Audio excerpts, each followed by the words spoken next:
بسم الله الرحمن الرحيم. الحمد لله وكفى، الصلاة والسلام على المجتبى وعلى آله وصحبه خيرة خلق الله في هذه الأمة بعد الحبيب صلى الله عليه وسلم، وبخاصة الخلفاء الأربعة أبي بكر وعمر وعثمان وعلي رضي الله سبحانه وتعالى عنهم وأرضاهم،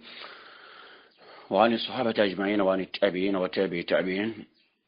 وارحم اللهم يا رب العالمين كل من استنى بسنتهم وانهج منهجهم واهتدى بهداهم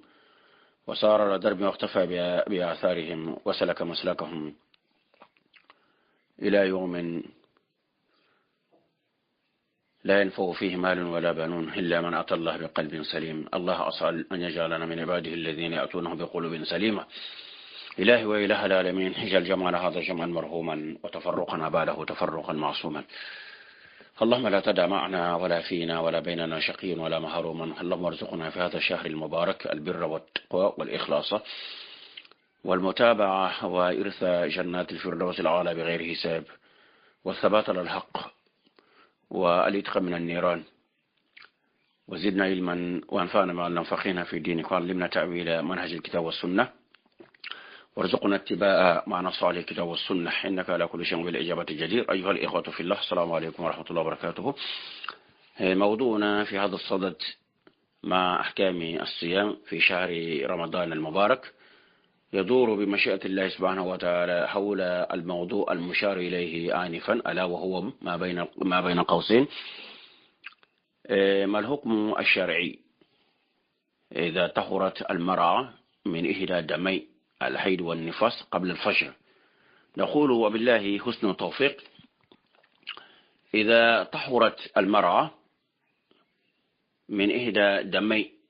الحيض والنفاس قبل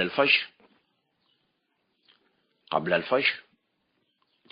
فإنها تنوي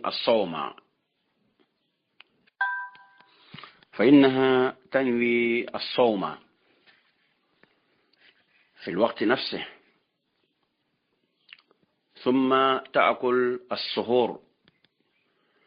وتشرب قبل طلوع الفجر، فبعد الأكل والشرب تغتسل وتتطهر من دم الحيض والنفاس.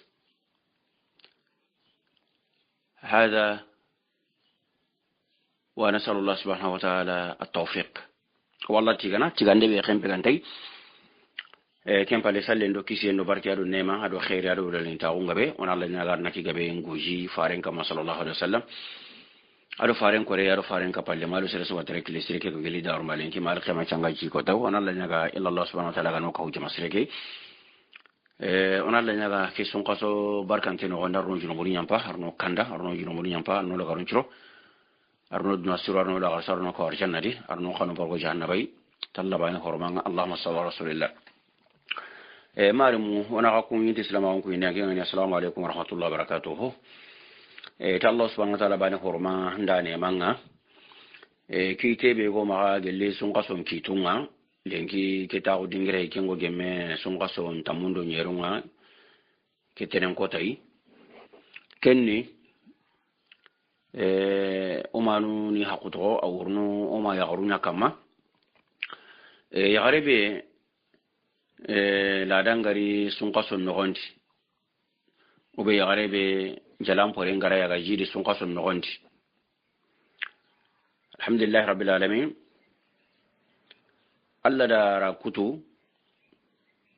anti yagare kebe gani ladandi ay yagare kebe kitenga yijindi alla da rara muru yagare ke asenu katti fajiringi qurayem bakantini ay yagarebe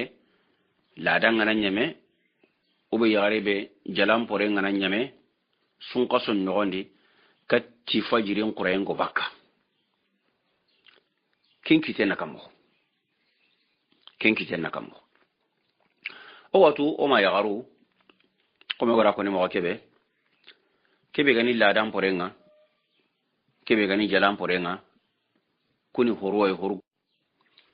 kuni horu hillahi horu kubenu Allah subhanahu wa ta'ala agari saha o haba adam re nyaarun kamma mal qiyama changan chigi kota kebe akitun ka ibangan tonni faren di bangandi sallallahu alaihi wasallam faren ka pallemu di bangandi aranga nasirun ka alhamdulillah ila kitabun jaha na njehe ikitun kamma kengani ladan kitenga adu sare horen kite iganari yagarenga lada ago mo kebe ayaren go mo kebe atimenyi me go mo kebe kisu bangantenni yagarungu kesutu jalanka horenga nari a hore anonen go mo kebe ayaren go mo kebe aga timen go mo kebe yagarungu kentu tallah subhanahu wa ta'ala horomanga gadi ande kutini tagumanco be no gago nonga fare sallallahu alaihi wasallam kencu bangandi faren ka palle on ciru warni nema ida kencu bangando dangani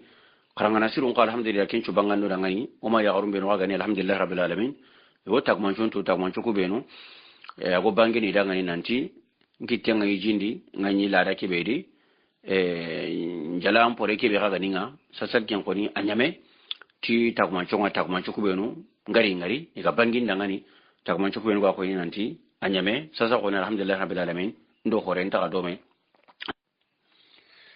sasa ndo lada horenta dome ndo jala horenta dome nanto ko ti alhamdulillah rabbil alamin ndata mo chongari ta mo chukube no ga bangin nangani nanti anyame kembrenga ya garebe yelanga na ila dam porendi o be ngana jalam porendi horeki ga nyame ay ta mo chongara ngata mo chube no gara bangandi nde nyandangani nantanga ikite ngai jindi o be ngai ila dan dia nyame o be ngai sare horeki be kani jalam porenga nyame alhamdulillah rabbil alamin o tini Allah shari'an ni mani ya garen kam maken ngatinga o tini o ma ya garunda ngani serebe garebe ganai ladan no gondi ube garebe ganai jalam pore no gondi agana seno katti fajiri ngi qurayem bangandini misale maga jabanu ko ni taban koko ta ko dingira be yere kingani gabo Libreville oku maga sasa alhamdulillah rabbil alamin fajiri aqurayem bakka 5h moins 5 5h moins 5 5h moins 5 alhamdulillah rabbil alamin on kana igande cigindi on kana min honu na kun cigindi ado hogo na sababu ya na sumen bonandi kembere nga garebe anke nga giri watimbe angi bugandu sero 4h30 ngatini ube ambugandu sero 4h25 nyime watini anga giri watimbe ki watini suguri watini ki watini suguri ki watini alhamdulillah rabbil alamin suguri watini kembrenga ya garebe gana giri ki watiya andandu hay andani alhamdulillah rabbil takmancho be nuga ko ni nanti angani lada kebedi ubangi jalam pore kebedi anyame pepepew kebego ankamma kenni kembatte sudi anna sume anna nganne anna ta honcho namenti kembatte sudi sume nganne anna kenta hu ancho namenti angana kenta hu ancho namenti wakati beta anna sobe nankati nanyige anna sobe annayge ay anna sobe na suguri na kenyiga Allah gara kibe no ndandangani gelli igande ya suguringa annake kenyiga angano takiya watimbe insha Allah anna jimene andangani mutu battendi anda suguringa kebe gani barkanta hoyi antu farento ya tona suguri ga haraga na bicinna na tote Allah subhanahu wa ta'ala suguri Allah da barkello suguri Allah da suguri Allah da barkandi kem palle na jimini angano ta kunga watimbe sasa alhamdulillah rabbil alamin anargaseno anya kita Allah dan pore nya ni kitao ube jalanya me hore nya garin anargaseno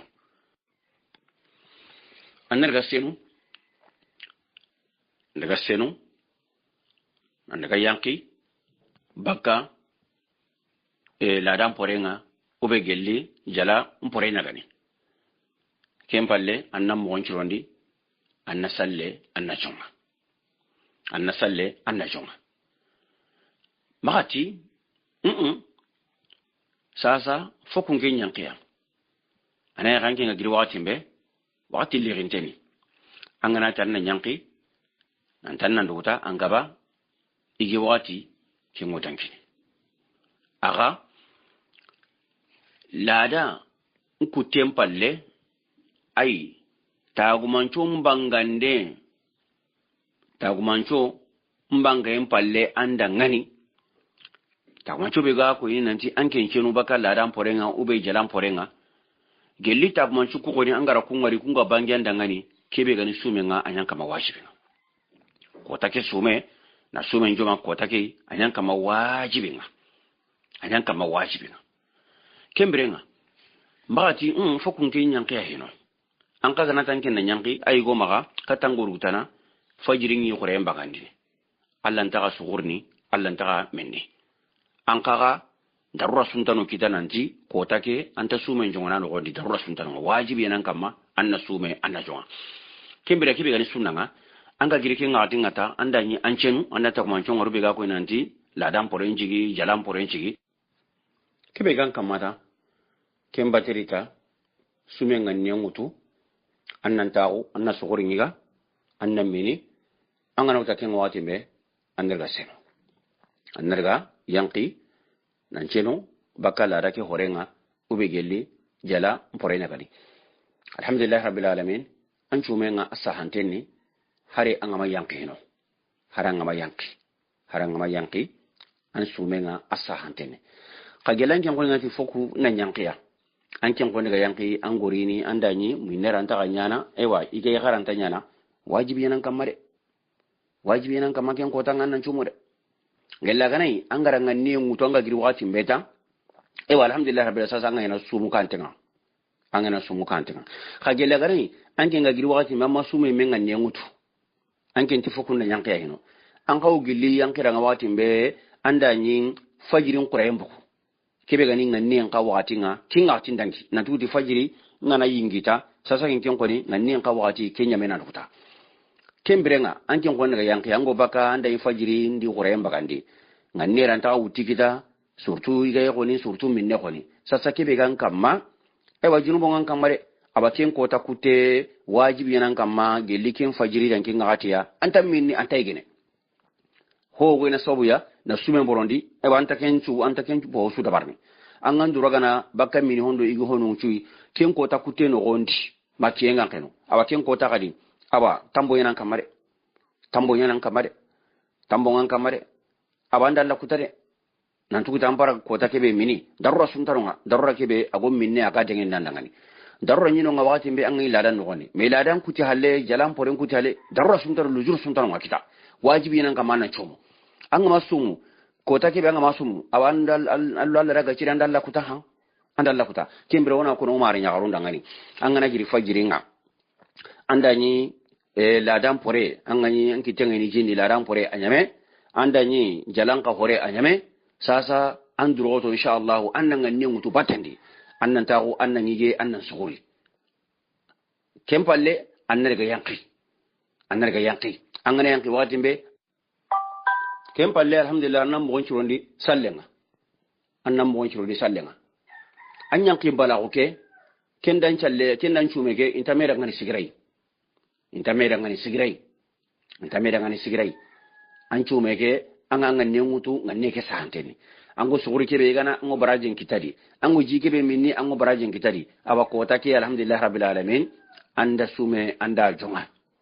nan tudi darura be gana kama darura ke anyame akuti pew kembere inshallah lengi dan ke ko tay kitebe ganyo ma ken ni kay na ko nanti garebe alhamdulillah rabbil alamin angana senu baka ladam porenga ube jalam porenga kati fajiringi qurayem bangandini ay kati wati mbe ogo duragara min hondo igi hono nga kebe gan kam ngana girita aga banganda ngani angara takuma chongari kebe ga bangandi nanda nanti lada ube jalan pore nyame kebe gan kam annan nganne ngutu kem bateri annan tau annan yige annan mini angana uta wakti nga wati mbe annar ga yanqi nandu senundi baka lada ke ube jalake horenga kem palanna mo woncho ni sallenga inshallah arna famisar na kenyora arno kanda arali marano la kan chura no jomo hanno na salno la salno ko janati tallabana allah sallallahu alaihi wa sallam wa rahmatullahi wa barakatuh